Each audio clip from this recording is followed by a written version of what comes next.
Hi everyone, Bill Duvendack here with another monthly astrological preview video. So let's go ahead and dive in. The first thing to know is that this is a month, March 2023, that is really flippin' profound. This, in a lot of ways, is a month that all of us have been waiting for because we've got major planets changing signs and an old song comes back. So let's dive in, shall we? The first thing to note is March 1st, we have the moon in Cancer trining the Pisces sun. So it tells us your intuition is going to be on point, your emotions are going to be stronger than normal, and you may find that your psychic skills are unfolding. So it's a good time for all the good feels. Also on this day, we have the moon in Cancer squaring Venus, Jupiter, and Chiron in Aries.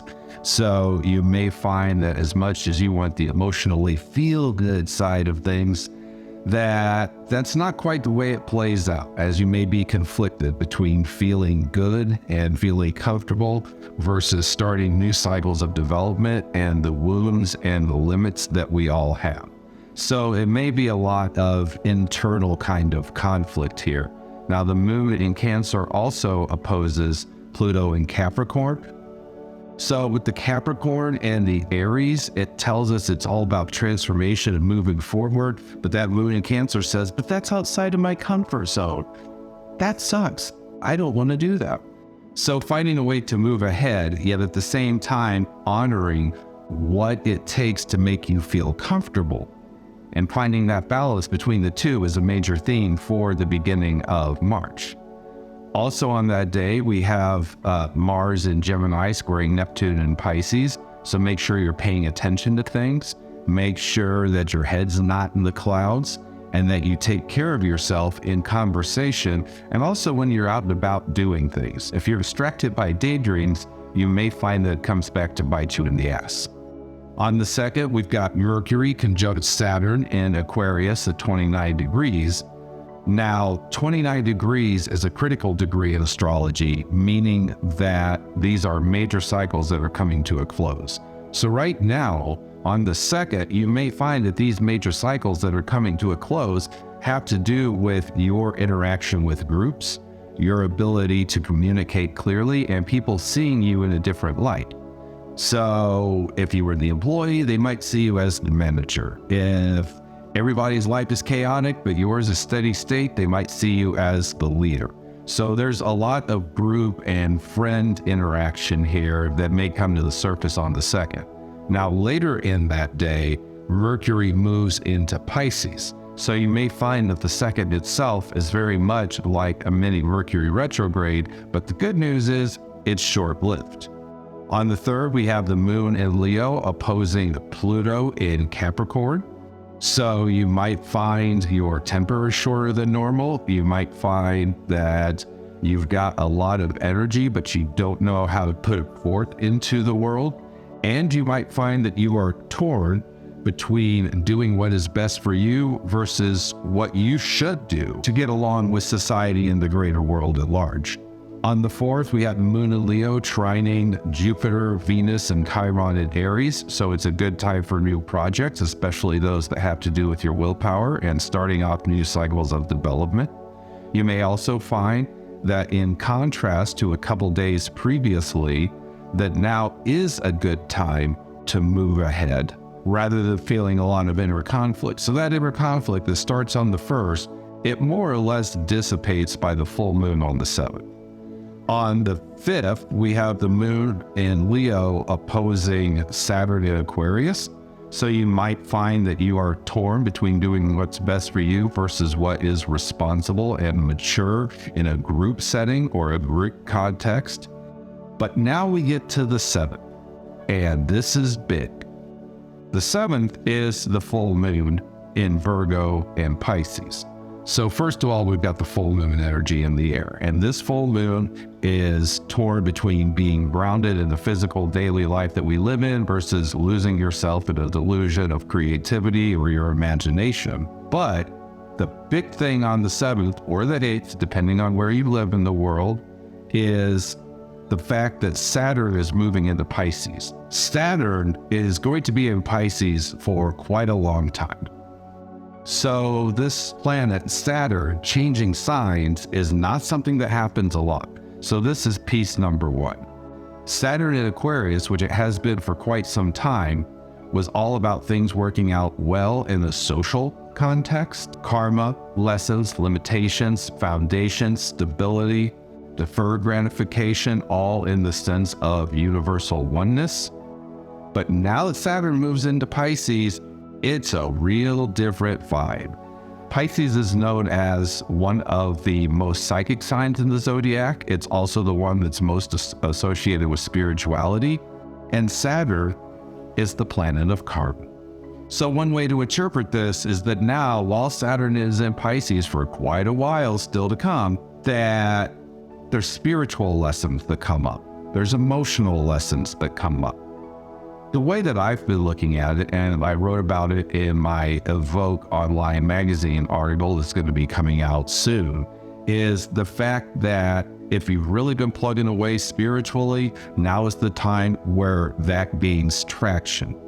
If you've been screwing over people spiritually, this is when it's going to come back on you. And as much as I'm talking about spirituality here, these themes are also true with regards to your emotions. So Saturn moving into Pisces on the 7th means that any or all of those things could come to the surface to be addressed.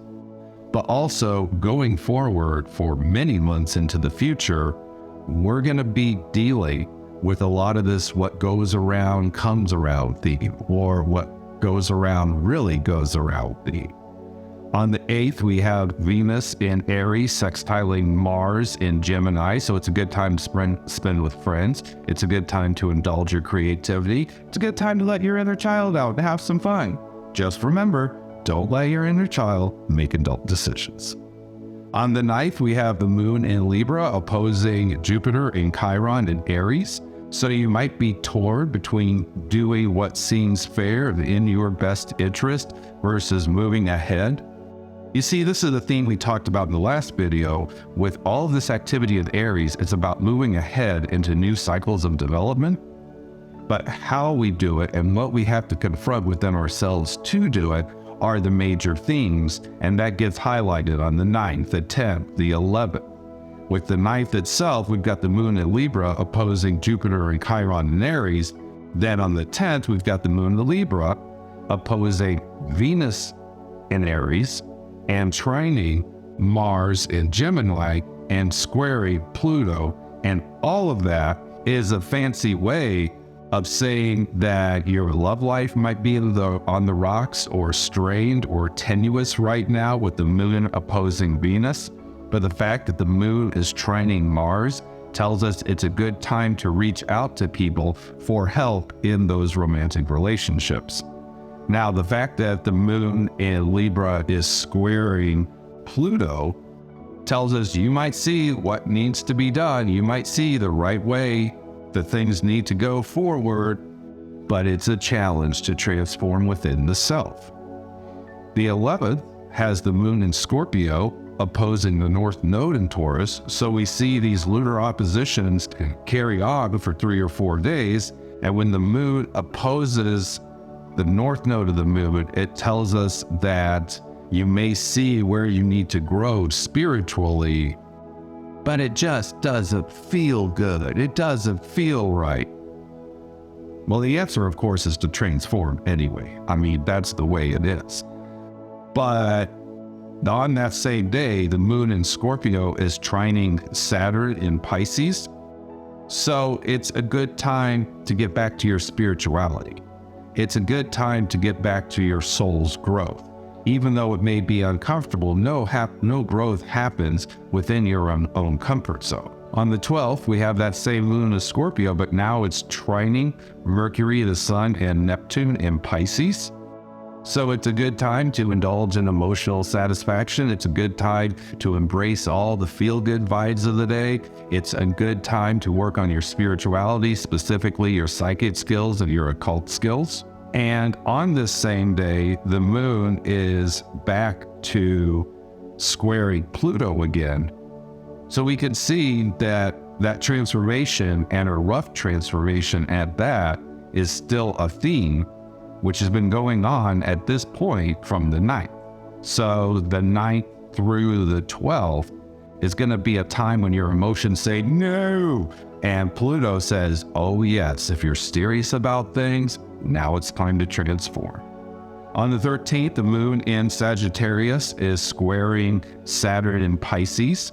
So you may find that as much as you want to move forward with something emotionally, it's ultimately detrimental to do. So you shouldn't do that.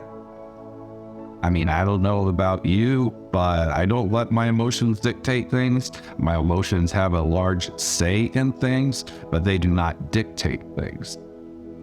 On the 14th, we have the moon in Sagittarius still, squaring the sun, Mercury, and Neptune in Pisces. So we've got a quarter moon, and it's opposing Mars in Gemini. So to break this down, that moon in Sagittarius could really get you into trouble. This is a time to practice compassionate honesty instead of brutal honesty. Now is a time when your words may work against you. Now is a time where if you're hurrying through things or you're trying to be honest, you're probably gonna ruffle some feathers and trip some tempers. On the 15th, we have the moon in Capricorn sextiling Saturn in Pisces. So you may find that it's a good time to lay the foundation for long-term growth and evolution, especially when it comes to working in a career or a field that brings you emotional satisfaction. On the 16th, we have that same moon in Capricorn squaring Chiron and Jupiter in Aries. So you may find that as much as you want to take charge with things, you still have to keep your ego in check. And also on that day, the moon in Capricorn is trining Uranus and Taurus. So you may find that unexpected things happen throughout the day, but that overall they're good if you handle them the right way. On the 17th, we have the moon conjunct Pluto in Capricorn. So watch for your emotions to be stronger than normal. Watch for your temper to be stronger than normal. If you've been looking for a good time to transform, this is the time to do it. And you can see that's especially profound because up to this point in the month, it's been a really rocky transformation, but now it's the time where everything smooths out. On the 17th as well, we have Venus moving into Taurus, so you may find situations having to do with your money are challenged for the day. So it could be as simple as thinking you've got enough money in your bank account for something and then finding out you don't. It could be more complex, which means that the money in your pocket is not there, but all your investments are fine. So it's robbing Peter to pay Paul, as the old saying goes. Venus in Taurus is ultimately a good thing, but on this day when it's transitioning into a new sign, it might be kind of challenging. And Venus is the planet of love as well. So you might find your romantic relationships are challenged again, and a lot of that has to do with daily practicality. On the 18th, we have the moon in Aquarius sextiling Jupiter and Chiron in Aries. And about the best way to describe that is that it's a time for healing. And the healing that we're talking about here is internal healing, having to do with your wounded sense of self, your wounded sense of being, any kind of wounds where people talk negatively to you when you were younger. Perhaps there was an overbearing parent or authority figure that told you you can't do something. This is the time to heal and correct a lot of those wounds. On the 19th, we've got the moon conjunct Saturn in Pisces. So you may find that your spiritual fears are distorted, they're out of proportion, they're out of context. You may find that you look at your own emotional sensitivity and see that it needs reined in, but also that what you fear is not true. The moon conjunct Saturn is a very powerful combination because it's all about one little wound that you suffered and your mind blows it out of proportion into this big cosmic quagmire. So keep yourself in check on the 19th. Now, the good news is the moon on that day is also sextiling Venus in Taurus. So you may find that one of the best ways to keep yourself in check is to count your blessings. So you may think my life is horrible and look around and you got a good life. Well, guess what? That you got a good life and your mind is making shit up that it's horrible. Also on this day, Mercury moves into Aries. So it may feel, again, like a mini Mercury retrograde during this time. And this is accentuated by the fact that on the 20th, we have Saturn in Pisces sextiling Venus and Taurus, which is a good thing for creativity and romance. But then the next day is equinox. In the northern hemisphere, it's the spring equinox, the beginning of the new astrological year. In the southern hemisphere, it's the autumn equinox, so things are getting ready to go into winter. But also on this day, we have the new moon in Aries. Then on the 22nd, we have Venus conjunct the north node of the moon in Taurus. So this is your light. This is your beacon of hope, because on the 22nd, you can see what it takes to move forward spiritually, romantically, and financially as long as you put in the hard work. So now we come back to that 19th. We've got a lot of emphasis on the 19th of putting your mind in check, but guarding against the mini Mercury retrograde. Then we go into the new moon bubble on the 20th, the 21st, and then the 22nd says there is a light at the end of the tunnel. It's not an oncoming train, but this light means you've got to live your spirituality. You've got to bring down physically manifested results into daily life in order to feel good. So existential crises, get rid of them. On the 23rd, this is the big mover. On the 23rd, we have Pluto entering into the sign of Aquarius. Now, for those of you that are adults, you remember the song, The Age of Aquarius. The Age of Aquarius has been talked about extensively in a spiritual context. Some people have said Pluto moving into Aquarius is the beginning of the Age of Aquarius. I disagree, but I will definitely say that Pluto moving into Aquarius is setting the stage for when we move into the Aquarian age. And for those of you that may wonder where I get my sources for this, I encourage you to look into the Irish astrologer Cyril Fagin of the different interpretations I've seen of moving into the age of Aquarius. His is the one that is the most reasoned and the most sound because it's mathematically based. And supposedly people say that math is the language of nature. So take it for what it's worth. Pluto moving into Aquarius is the first time Pluto has been out of Capricorn since 2008. And Pluto's going to be in Aquarius until about 2044. So we got 20 years of Pluto moving through Aquarius. What does that mean? Pluto moving through Aquarius means social change. Now, when I wrote about this, whether it's my monthly horoscopes or my Evoke article, I talk about the fact that since 2008, we can look at the effect that Pluto has had in Capricorn. And a lot of those changes have had to do with technology, long-standing social institutions.